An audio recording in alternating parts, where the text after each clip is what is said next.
अस्सलाम वालेकुम। जैसा कि आजकल काफ़ी वीडियोस आ रही हैं रिसर्च डिग्रीज़ के हवाले से, जिसकी वजह से काफ़ी एम्बिगुइटीज़ फैल रही हैं और नॉन प्रोफेशनल ओपिनियन जो है वो प्रिवेल कर रहा है। तो अगर आप जानना चाहते हैं कि वाकई क्या रिस्क फैक्टर्स हैं जो रिसर्च डिग्री प्रोग्राम्स में एडमिशन के लिए हो सकते हैं, या आप ये जानना चाहते हैं कि जो इंफॉर्मेशन आपको मिल रही है वो डिफरेंट कंसल्टेंट्स या ऑन वीडियो क्या वो ऑथेंटिक है या नहीं है, ख़ास तौर पे ग्लॉस्टरशायर यूनिवर्सिटी का जो इंटरनेशनल बिजनेस प्रोग्राम है उसके हवाले से हम बात करेंगे कि उसके अंदर क्या रिस्क इन्वॉल्व हैं और क्या ये एक अच्छा प्रोग्राम है या नहीं है। तो चलते हैं वीडियो की तरफ।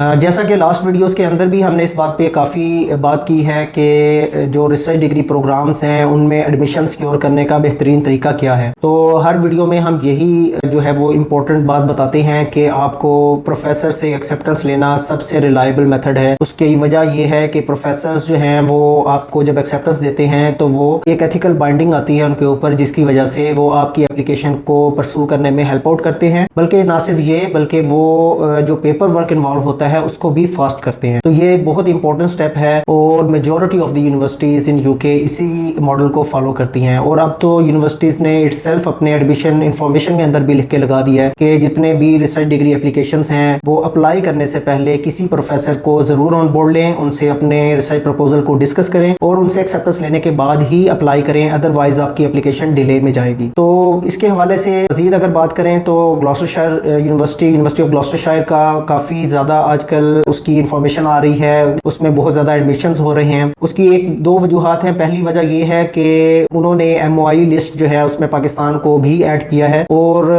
ज़्यादातर जो लोग हैं वो इस वजह से इसको फॉलो कर रहे हैं कि यहाँ पे IELTS या PTE की रिक्वायरमेंट ख़त्म हो चुकी है, जबकि ऐसा बिल्कुल भी नहीं है। अभी एम्बिगुइटी है, यूनिवर्सिटी की तरफ से अभी कोई कंफर्मेशन नहीं है कि आया वो MOI को रिसर्च डिग्रीज के लिए एक्सेप्ट करेंगे या नहीं करेंगे। दूसरे नंबर पे जो इंपॉर्टेंट चीज़ ये है कि university of Gloucestershire international business program में खास तौर पर एडमिशंस जो हैं वो काफ़ी ज़्यादा कर रही है। उसमें ऑफर लेटर्स इमीडिएटली 2 डेज़ के अंदर इशू कर रही है और डायरेक्ट कैश शील्ड ओपन कर रही है। तो वो तमाम स्टूडेंट्स जिनकी बैंक स्टेटमेंट्स रेडी हैं, जिनके पास अपनी फ़ी जो है वो रेडी है, तो वो स्टूडेंट्स तो इमीडिएटली अप्लाई कर सकते हैं और उनको विद इन वीक या 2 वीक्स जो है वो इनको अपना कैश मिलने की उम्मीद हो सकती है। तो इस हवाले से जो लेकिन दीगर प्रोग्राम्स हैं जिसमें मोर देन 10 डिग्री प्रोग्राम्स हैं, रिसर्च डिग्री प्रोग्राम्स हैं यूनिवर्सिटी ऑफ ग्लॉस्टरशायर के, उसमें वो प्रॉपर वही प्रोटोकॉल फॉलो कर रहे हैं। बल्कि इस दफ़ा उन्होंने भी अपनी एप्लीकेशन के अंदर ये शिक डाली है कि जिसमें वो स्टूडेंट से ये पूछते हैं कि क्या आपने यूनिवर्सिटी ऑफ ग्लॉस्टरशायर के किसी प्रोफेसर को कांटेक्ट किया है रिगार्डिंग योर प्रपोजल और क्या आपने उनसे एक्सेप्टेंस ली है या नहीं ली। तो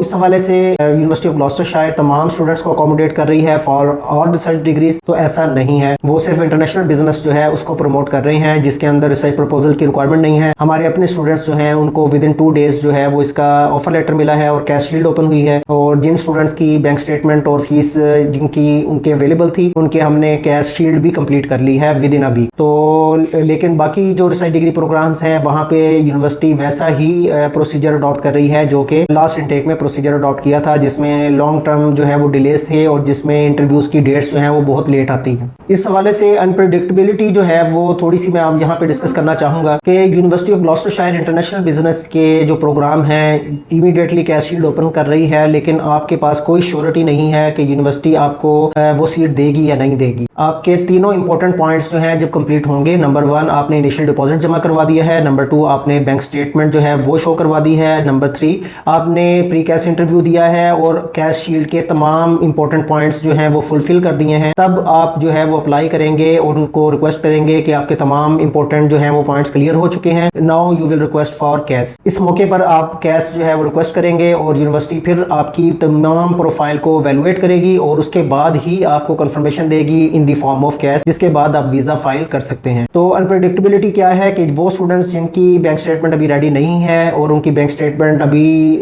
बिल्कुल भी प्रिपरेशन नहीं है उसकी, तो वो स्टूडेंट्स जो है वो एट रिस्क हैं, क्योंकि ये इस बात की कोई श्योरिटी नहीं है कि ये प्रोग्राम की सीट्स कब फिल होती हैं और अगर वो लेट हो जाएंगे, कैश शील्ड प्रॉपर्ली फिल नहीं कर पाएंगे, तो उनकी जो एडमिशन है वो एट स्टेक रहेगा। तो हमारा टॉप 7 कंसल्टेंट्स में हमारा तरीक़ेकार ये होता है कि हम 3 यूनिवर्सिटीज़ में मिनिमम अप्लाई करते हैं। इसके अलावा अगर किसी स्टूडेंट की प्रोफेसर से एक्सेप्टेंस आ जाए तो फिर हम फर्दर अप्लाई नहीं करते, क्योंकि प्रोफेसर की एक्सेप्टेंस का मतलब ये है कि 95% आपका एडमिशन सिक्योर है। वो डेफर हो सकता है लेकिन आपको एडमिशन 100% मिलेगा। डेफरमेंट की मैं वजूहत बता सकता हूँ यहाँ पे कि जो अनप्रेडिक्टेबिलिटी है डेफरमेंट वो ये है कि प्रोफेसर जो हैं वो अपने एकेडमिक जो उनके मामलात हैं उसमें काफ़ी ज़्यादा बिजी होते हैं। उन्होंने अपनी रिसर्च प्रोग्राम्स हैं उनको भी चलाना होता है, अपने जो क्लासेस हैं वो भी लेनी होती हैं। तो इस वजह से एकेडमिक वैल्यूएशंस में काफ़ी डिले आ जाता है और ये हमने फेस किया है इन लास्ट इनटेक। कुछ स्टूडेंट्स थे जिनकी एकेडमिक वैल्यूएशंस टाइमली नहीं हो पाई थी क्योंकि प्रोफेसर जो थे वो अवेलेबल नहीं थे। तो उस सूरत में प्रोफेसर ने जो है वो एकेडमिक वैल्यूएशंस को थोड़ा डिले किया, लेकिन अल्टीमेटली 9 to 10 ऐसे स्टूडेंट्स हैं हमारे पास करंटली डिफरेंट यूनिवर्सिटीज से, जिसमें यूनिवर्सिटी ऑफ पोर्ट्समाउथ है, जिसमें लिंकन है, जिसमें हल है, यूनिवर्सिटी ऑफ सेंट्रल लिंकनशायर है। ये डिफरेंट यूनिवर्सिटीज हैं जहाँ के प्रोफेसर ने एक्सेप्टेंस दी हैं स्टूडेंट्स को और वो स्टूडेंट्स जो हैं वो अब कंप्लीट अपनी कर चुके हैं तमाम रिक्वायरमेंट्स और hopefully within a week और 2 जो है वो उनकी कैश शील्ड ओपन हो जाएगी और वो अपना कैश जो है वो जनरेट करवाएंगे। इस सूरत में आपके पास before depositing your initial deposit, उससे पहले आपके पास फुल कंफर्मेशन होती है कि आपकी सीट रिजर्व हो चुकी है। अब आप अगर फीस जमा करवाएंगे और बैंक स्टेटमेंट जमा करवाएंगे तो आपको फाइनेंशियल कोई भी नुकसान नहीं होगा। इसके बरखिलाफ अगर हम बात करें यूनिवर्सिटी ऑफ ग्लॉस्टरशायर की, जिसमें अभी तमाम स्टूडेंट्स को अकोमोडेट किया जा रहा है इर्रिस्पेक्टिव ऑफ देयर डिसिप्लिन, लेकिन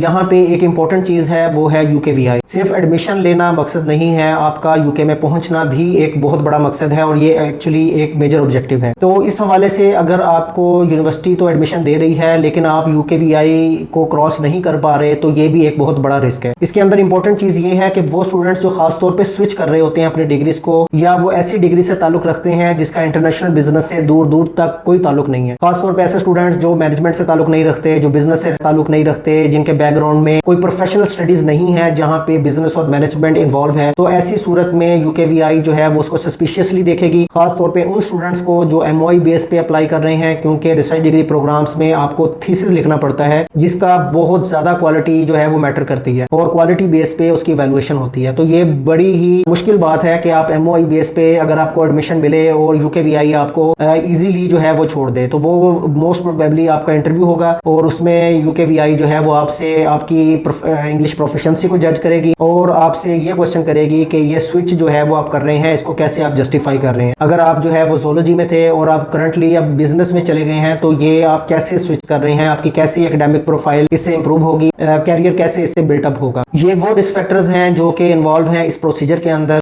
खास तौर पे तब जब आपके पास प्रोफेसर की कोई एक्सेप्टेंस मौजूद नहीं है और आप कंप्लीटली रिलाई कर रहे हैं ऑन द यूनिवर्सिटी एडमिशन। तो ऐसी सूरत में UKVI की तलवार लटकती रहेगी और वो अनप्रेडिक्टेबिलिटी उस वक्त तक बरकरार रहेगी जब तक आपको वीजा इशू नहीं होता। तो लास्ट में मैं फिर भी एक दफा दोबारा से इस बात पे एम्फसाइज करूंगा कि आप अपने ऑप्शंस को ओपन रखें, खासतौर पे वो स्टूडेंट्स जो कि ग्लॉस्टरशायर में अप्लाई कर रहे हैं, खासतौर पे वो जिनकी बैंक स्टेटमेंट्स और इनिशियल डिपॉजिट्स अभी रेडी नहीं है। तो वो स्टूडेंट्स जो है वो खास तौर पे अल्टरनेटिव सॉल्यूशंस पे भी फोकस करें कि कम से कम एक ऐसी यूनिवर्सिटी हो जहां पे वो अप्लाई करें और by gaining acceptance from the professor. इस कंडीशन के अंदर उनके पास ये श्योरिटी रहेगी कि उनका एडमिशन सिक्योर है, UKVI के अंदर उनको इश्यूज नहीं आएंगे और होपफुली विदाउट यानी इंटरव्यू विद इन 2 वीक्स जो है उनके वीजा इशू हो जाएंगे। लास्ट में जो है वो एक इंपॉर्टेंट अपडेट मैं देना चाहूंगा कि UKVI ने जनवरी से बैंक स्टेटमेंट के रेट्स जो हैं वो इंक्रीज कर दिए हैं। तो वो स्टूडेंट्स जो जनवरी इनटेक के लिए जिन्होंने एडमिशंस फाइल करने हैं वो एज सून एज पॉसिबल करें और ये इस चीज़ को जहन में रखें कि अगर उनकी वीज़ा फाइलिंग जो है वो आफ्टर दिसंबर होगी तो उनको न्यू रेट लगेगा जो कि काफ़ी ज़्यादा इम्पैक्ट करेगा आपकी बैंक स्टेटमेंट को। Thank you very much.